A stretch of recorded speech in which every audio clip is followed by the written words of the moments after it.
ఈ బడ్జెట్ మొత్తాన్ని పరిశీలించిన తర్వాత అనేక ప్రశ్నలు సంధించడం జరిగింది. కానీ ఆ ప్రశ్నలకు నిర్మాణాత్మకమైన సమాధానాన్ని కూటమి ప్రభుత్వంలో ఎవ్వరూ ముందుకొచ్చి సమాధానం చెప్పలేనటువంటి దుస్థితిలో వారు ఉన్నారని క్లియర్గా అర్థమవుతుంది. సూపర్ 6 అన్నారు, సూపర్ 7 అన్నారు. ఇవి కాక 143 హామీలు చంద్రబాబు నాయుడు గారు ఇచ్చారు ఎన్నికలకు ముందు. అధికారంలోకి వచ్చిన తర్వాత ఏ ఒక్క హామీని కూడా పూర్తిగా నెరవేర్చేటటువంటి దాఖలాలు లేవు. బడ్జెట్ను పరిశీలిస్తే అన్ని అరకొరగా ఇచ్చారు. కొన్నిటికి అసలు కేటాయింపులు కూడా ఇవ్వకోకుండా మేము సూపర్ 6ను అమలు చేయబోతున్నాం అనేటువంటి మాట మాట్లాడుతూ ఉన్నారు. అదేమిటయ్యా, ఎందుకు మీరు వీటిని అమలు చేయలేకపోతున్నారంటే ప్రభుత్వం కష్టంలో ఉంది, అప్పుల ఊబిలో ఉంది. జగన్మోహన్ రెడ్డి గారు అప్పులు చేసిపోయారు, అందువల్ల మేము చేయలేకపోతున్నాం అనేటువంటి మాట 5 సంవత్సరాలు పరిపాలన చేసినటువంటి వైఎస్ఆర్ కాంగ్రెస్ పార్టీ మీద, జగన్మోహన్ రెడ్డి గారి మీద వంక చూపటమో బురద జల్లి వెళ్ళటమో చేసేటటువంటి ప్రయత్నం చేస్తున్నారు చేతగాని చంద్రబాబు నాయుడు గారని ఈ సందర్భంగా నేను చెప్పదలుచుకున్నా. అప్పుల విషయానికి వచ్చినప్పుడు చాలా తిప్పలు పడతా ఉన్నారు చంద్రబాబు నాయుడు గారు, చంద్రబాబు నాయుడు గారి కుమారుడు రకరకాలుగా చెప్తున్నారు అప్పుల గురించి. చంద్రబాబు నాయుడు గారు ఏమన్నారంటే, ముఖ్యమంత్రిగా ప్రమాణ స్వీకారం చేసిన తర్వాత జగన్మోహన్ రెడ్డి గారి ప్రభుత్వం 14 లక్షల అప్పు చేసింది, 14 లక్షల కోట్ల రూపాయలు అప్పు చేసింది అన్నారు. మళ్ళా తర్వాత మాట్లాడితే 12 లక్షల అప్పు అన్నారు.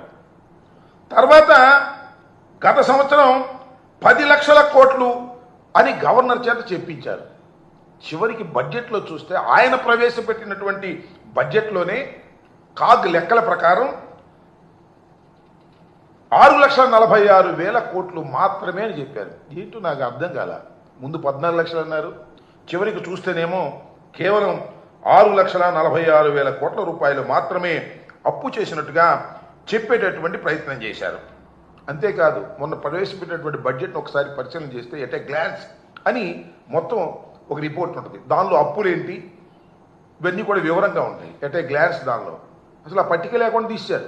అంటే ఇక్కడ నేను చెప్పదలుచుకున్నది ఏంటంటే, మిస్ఇన్ఫర్మేషన్ రాష్ట్ర ప్రజలకు ఇచ్చి తప్పుకోవాలనేటువంటి ప్రయత్నం. ఏదో ఒక విధంగా జగన్మోహన్ రెడ్డి గారి మీద బురదల్లి తమ హామీలను ఎగ్గొట్టాలనేటువంటి ఒక కుట్రపూరితమైనటువంటి పద్ధతుల్లో ఇవాళ చంద్రబాబు నాయుడు గారి ప్రవర్తన చేస్తూ ఉన్నారు.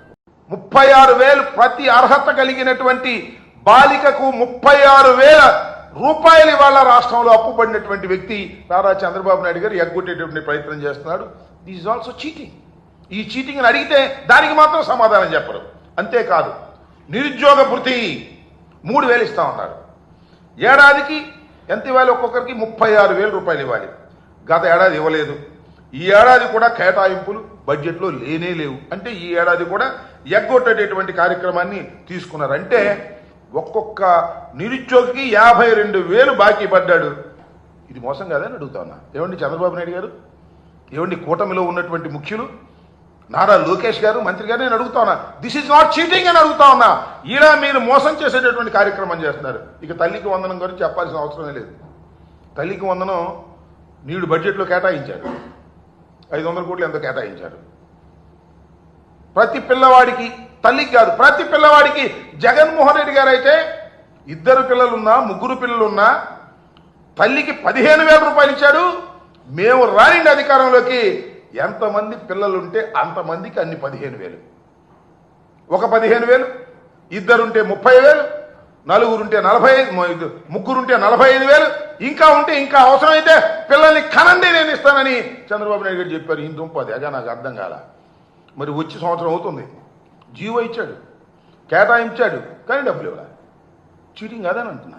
ఇవాళ మళ్ళా చంద్రబాబు నాయుడు గారు ఇవాళ బడ్జెట్లో పెట్టాడు. ఎంత పెట్టాడండి? 8,278 కోట్లు పెట్టాడు. ఇస్తాడో ఎవడో, పోయినసారి పెట్టాడు ఎగ్గొట్టాడు, ఈసారి ఇస్తాడో ఎవడో తెలియదు.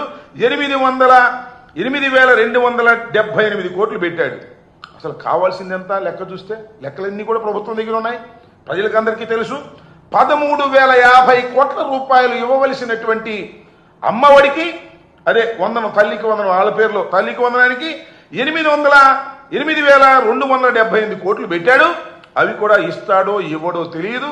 గత సంవత్సరం ఒక్కొక్కరికి పిల్లకి 15,000 రూపాయలు బాకీ పడ్డాడు. దీన్ని ఏమంటారు? మోసం అంటారా? గత సంవత్సరం మోసం చేశారు, ఈ సంవత్సరం కూడా మోసం చేయడానికి సిద్ధంగా ఉన్నారు. బడ్జెట్లో పెట్టారు కేటాయింపు, ఇస్తారో ఇవ్వరో తెలియదు. ఈ రకంగా మోసం చేసేటటువంటి పరిస్థితి. ఇంకా రైతుల సంగతికి వస్తే నేను మనవి చేస్తున్నా, అన్నదాత సుఖీ భవ పేరు పెట్టాడు. రైతు భరోసా తీసేసి 20,000 ఇస్తామన్నారు. ఏది? ఇంతవరకు లేదు. కేవలం సెంట్రల్ గవర్నమెంట్ ఇచ్చేటటువంటి అది ఇస్తున్నారు కానీ చంద్రబాబు నాయుడు గారు ఇవ్వవలసినటువంటి 20,000 మాత్రం ఇవ్వనటువంటి దౌర్భాగ్యమైన పరిస్థితి ఏర్పడింది.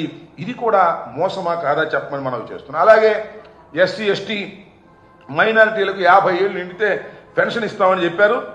4,000 చొప్పున 48,000 ఇవాళకి వాళ్ళు ఇవ్వాల్సింది ఎగ్గొట్టేశారు. 48,000 ప్రతి ఎస్సీ ఎస్టీ మహిళకి బాకీ పడినటువంటి సందర్భాన్ని మనం సరే ఉచిత బస్సు అని చెప్పాల్సిన అవసరమే లేదు.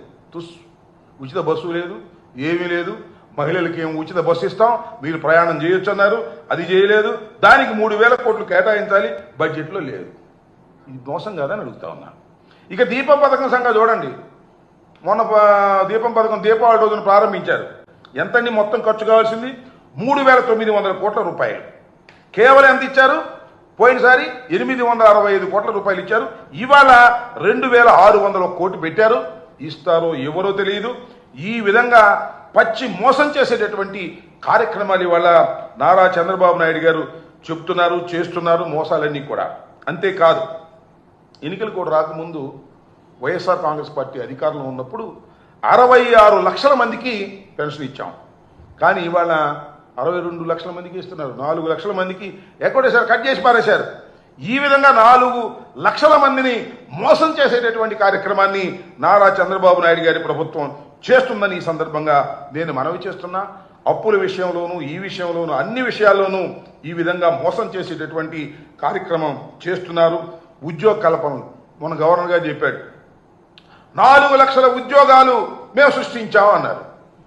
మళ్ళా నారా లోకేష్ గారు మేము ప్రైవేట్ రంగంలో సృష్టించామని ఒక అబద్ధం ఆడి ఆ విధంగా ప్రజల్ని మోసం చేసేటటువంటి కార్యక్రమం చేస్తున్నారు. దాని సంగతికి వస్తే ఇంకా అమరావతి సంగతి. అమరావతి వారి అద్భుత దీపం అన్నారు. అమరావతి అద్భుతమైన నగరంగా తీర్చిదిద్దుతామన్నారు.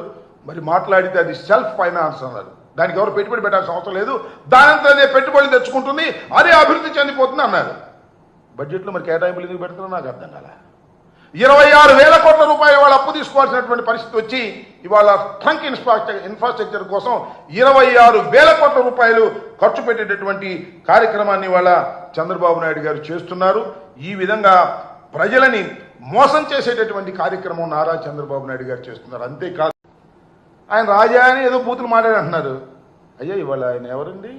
మన స్పీకర్ గారు చింతకాయల వంకాయల అయ్యన్న పాత్రుడు గారు ఏం మాట్లాడండి దుంపదేగా.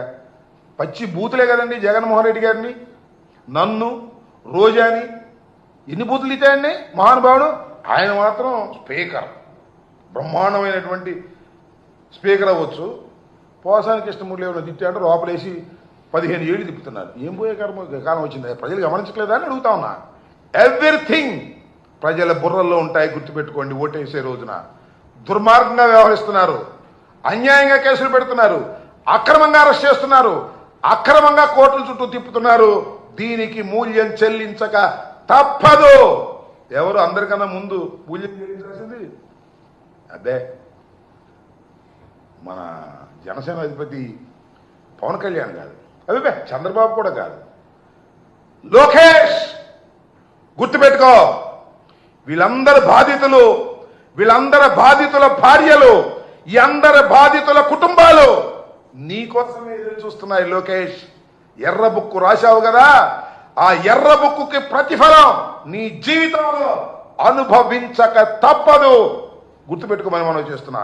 ఇవాళ నేను పెద్దవాడిని చెబుతున్నా, ఇంకా 4 ఇయర్స్ ఆగబ్బాయ్ బ్రదర్, 4 ఇయర్స్ ఇంకెక్కువ అవసరంలా. దీనికి మూల్యం నువ్వు చెల్లిస్తావు.